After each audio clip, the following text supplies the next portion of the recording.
नमस्कार दोस्तों, आप सभी को हमारे चैनल पर स्वागत है।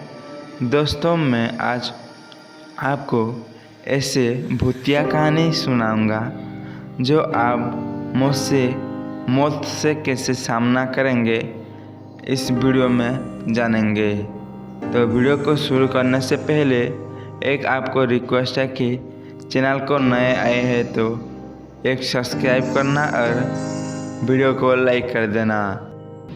ये कहानी है 3 दोस्तों की और उन तीनों के नाम थे कुलदीप, महेश और गौरव।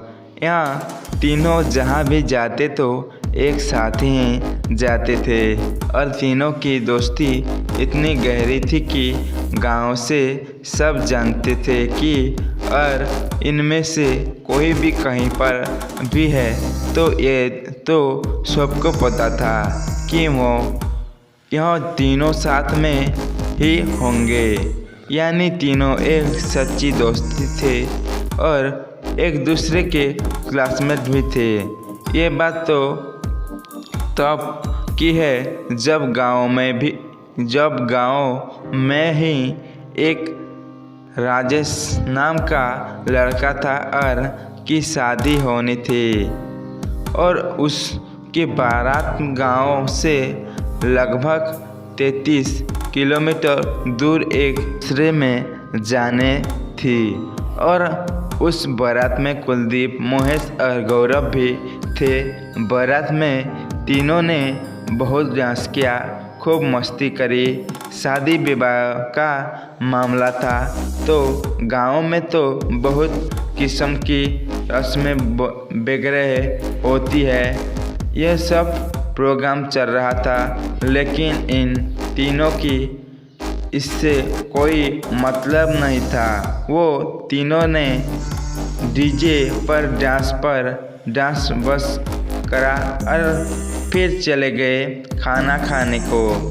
खाना पीना खाकर तीनों इधर उधर ही घूम रहे थे। तभी उन्होंने देखा थोड़ा आगे बहुत लोग टेंटे में बैठे हुए पर्दे पर मूवी देख रहे थे।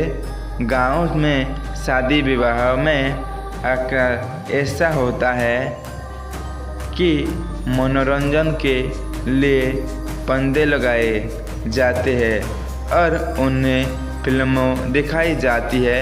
फिर उसके बाद हो तीनों भी वहीं बैठकर पर्दे पर मूवी देखने लगे। रात की लगभग 11 या 11:30 बज रहे होंगे। तभी गौरव ने कुलदीप को कान में कहा, यार भाई, मेरा पेट खराब हो रहा है, मुझे 2 नंबर जाना है, जल्दी चल यार मेरे साथ। फिर उसके बाद कुलदीप ने ये महेश को बताई तो महेश हंसते हुए बोला, हाँ बेटा, ठूस ठूस कर खा रहा था तब तो बहुत मज़ा आ रहा था, अब तेरा पेट खराब हो रहा है। फिर गौरव ने कहा, मजाक छोड़ो यार, सही में अब बसरत नहीं हो रहा, चलो यार जल्दी कहीं। फिर उसके बाद कुलदीप पास में ही पड़ा एक डब्बा उठा लाया और उसमें पानी भरकर तीनों चल दिए पीछे के खेतों की तरफ। तीनों जा रहे थे कि तभी अचानक पीछे के कोई बहुत तेज़ी से भागता हुआ आया और उन तीनों को धक्का मारकर आगे की तरह निकल गया। धक्का लगते ही फिर कुलदीप ने फिर जोर से चिल्लाते हुए कहा, अबे कौन है, पागल है क्या? तीनों को समझ नहीं आता कि कौन था, पर जो भी था वो सफ़ेद कपड़ों में ही था और तो कुछ ज़्यादा पता नहीं चल रहा था कि कौन था वो। तभी महेश ने गौरव से कहा, चले अब काफ़ी दूर आ गए हैं, अब यहीं पर कहीं बैठ जा।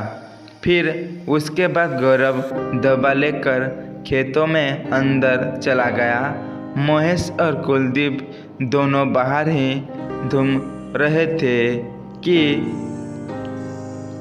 तभी खेतों से गौरव की आवाज़ आने लगी। अरे कौन है? रुक जा, अबे रुक जा, कौन है?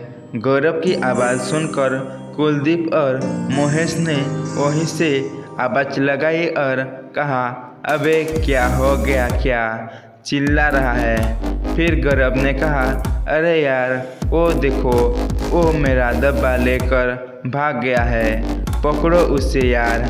महेश और कुलदीप ने देखा कि कोई डब्बा उठाकर सड़क ही भाग जा रहा था। तभी महेश ने कहा, ये तो वही लगता है जो अभी थोड़ी देर पहले भागता हुआ आ रहा था। फिर उसके बाद दोनों उसके पीछे भागने लगे और आवाज़ लगा रहे थे, अबे अबे रुक जा, कौन है तो रुक। लेकिन वो जो भी था वो लगातार भागे जा रहा था और उनके पीछे से गौरव भी भाग चल रहा था। शायद वो अभी बैठा नहीं था। तभी उन तीनों ने देखा जो भी उनका डब्बा लेकर भाग रहा था वो एक बड़ी सी बाउंड्री के अंदर कूदकर भाग गया। फिर तीनों ने कहा, बेटा आज पकड़ेंगे तो ज़रूर तुझे, चाहे कुछ भी हो जाए। बाउंड्री बहुत दूर तक फैली हुई थी, इसलिए फिर उसके बाद वो तीनों उस बड़ी सी बाउंड्री के अंदर जाने की कोशिश करने लगे। पर तभी कुलदीप ने देखा वहाँ एक बोर्ड लगा था और उस पर लिखा था डेरा कब्रिस्तान। यह देखकर कुलदीप घबराता हुआ दोनों से बोला, अबे ओए रुक जाओ भाई, ये कब्रिस्तान है। ये सुनकर महेश और गौरव भी रुक गए। अंधेरा तो बहुत था, इसलिए कुछ समझ तो आ नहीं रहा था, लेकिन ये तो था कि यह एक कब्रिस्तान है और रात की वजह से गेट बंद था। शायद अंदर चौकीदार हो। तीनों यही सोच रहे थे। तभी कुलदीप ने अपने मोबाइल फ़ोन के वेबसाइट से देखा कि कोई उससे बाउंड्री के ऊपर दोनों पैर नीचे लटक कर बैठा हुआ है। फिर उसके बाद उसने दोनों को बताया तो महेश जमीन से पत्थर उठाकर उस पर मारने लगा। महेश पत्थर मार रहा था, तभी शायद उसने महेश के फेंके हुए पत्थर पकड़ लिए थे और वो भी वहाँ से पत्थर मारने लगा, जिसके कारण महेश के चोट लगी और वो जमीन पर गिर गया। यह देखकर कुलदीप और गौरव ने उसे पकड़ने के लिए बाउंड्री पर चढ़ने की कोशिश करे।